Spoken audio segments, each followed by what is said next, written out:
Descubrimiento de Yucatán. Para empezar, Cristóbal Colón realizó su cuarto y último viaje a tierras americanas, lleno de calamidades, limitaciones y pérdidas. Esto debido a su tercer viaje, donde hubo descontento con los indígenas.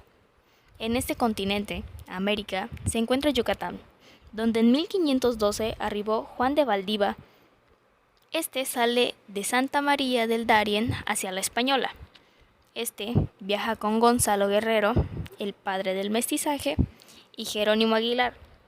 Su propósito era pedir más suministros de alimentos, pero su embarcación naufragó en Jamaica y unos cuantos de sus hombres arribaron en la costa de Yucatán y fueron tomados como prisioneros por el cacique local Aquincut. Valdivia fue sacrificado y solamente 2 de los que lo acompañaron sobrevivieron, Gonzalo Guerrero y Jerónimo Aguilar. Estos intentaron huir, pero fueron capturados y puestos prisioneros por el cacique de Chactemal, Nanchanca. Y así Guerrero se casó con Sacilja, princesa maya, con lo que comenzó el mestizaje de la región de Chamanjá. Después de 8 años, Hernán Cortés tuvo noticias de ellos y rescatará a Aguilar. Primeros conquistadores del área maya. Los primeros conquistadores del área maya fueron Francisco Hernández de Córdoba, Juan de Grijalva y Hernán Cortés. Francisco Hernández de Córdoba fue un conquistador español, capitán y jefe de expedición a las órdenes de Pedro Arias Dávila. Fue el primero en intentar conquistar Yucatán. Realizó la primera expedición el 8 de febrero en 1517, donde estaba como capitán junto con Antón de Alaminos. Estos buscaban nuevos territorios para obtener esclavos y mucho oro. Regresa a Cuba, donde muere 10 días después. Luego está Juan de Grijalva. Juan de Grijalva fue un descubridor y conquistador español. Realizó una segunda expedición en 1518. El objetivo de esta era rescatar oro y plata, y si lo creían conveniente, poblarían la región descubierta.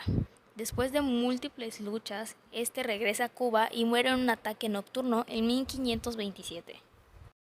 Por último se encuentra Hernán Cortés, conquistador español nacido en Medellín en 1585 y muerto en Castilla en 1547. En 1519, después de 2 expediciones fallidas en Yucatán, Cortés tiene la oportunidad de comandar una propia. Las instrucciones de la nueva conquista eran fáciles y precisas. Liberarían cautivos, explorarían el litoral o el territorio y mantendrían intercambios comerciales con las tribus pacíficas. Francisco de Montejo. Francisco de Montejo fue un militar y explorador español que, en su calidad de adelantado del Imperio Español y en compañía de su hijo y de su sobrino, los 3 con el mismo nombre, conquistó el Mayab en el siglo XVI. Entonces, siguió el dominio de los pueblos mayas en el sureste del actual México. En 1527 llegó Francisco de Montejo a la isla Cozumel con el motivo de invadir la península. El 6 de enero de 1542 se fundó la ciudad de Mérida por Montejo y el Mozo. No fue hasta el 9 de noviembre de 1546 que los mayas tomaron repudio hacia los españoles y empezaron a matar y destruir todo aquello que fue traído por ellos, incluso niños y mujeres. Finalmente, en marzo de 1547, los españoles acabaron con el último pueblo rebelde. Los caciques y sacerdotes dirigentes fueron ejecutados o quemados. Con este suceso concluiría la conquista peninsular de Yucatán. Los sanjuanistas. Era un grupo que tenía como propósito reunirse por sus ideas religiosas, que se unían con el pensamiento liberal.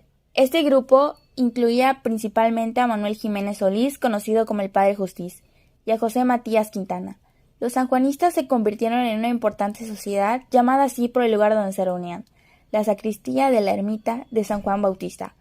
Fue precursora de la independencia de la colonia, adquiriendo prestigio por su espíritu progresista y el amor a la libertad, habiendo estado en ella destacados liberales que posteriormente serían masones. Es a partir de 1812, con la introducción de la Constitución de Cádiz, cuando este grupo inició la tarea de elevar sus ideas al terreno público, además de tratar de organizar a la población en los procesos electorales, informando y divulgando los derechos que como ciudadanos habían adquirido. pronto fueron blanco de las críticas, identificándolos como simpatizantes de la monarquía absoluta. El 14 de mayo de 1814, Fernando VII mandó suprimir la Constitución promulgada en su ausencia, teniendo como resultado un duro golpe para los sanjuanistas, quienes realizaron como último esfuerzo, publicaron algunos impresos que repartieron y remitieron a los pueblos como acostumbraban. Después de eso, se desataron los planes de los sanjuanistas. La gente los desertó y de nuevo los indios son objeto de tributo y de servicio personal, ya que no había quien les predicara la igualdad. Todo eso ocasionó que sean apresados Matías Quintana, Lorenzo de Zavala, Francisco Bates, Vicente María Velázquez y Manuel Jiménez, entre otros, haciendo que el grupo se separara.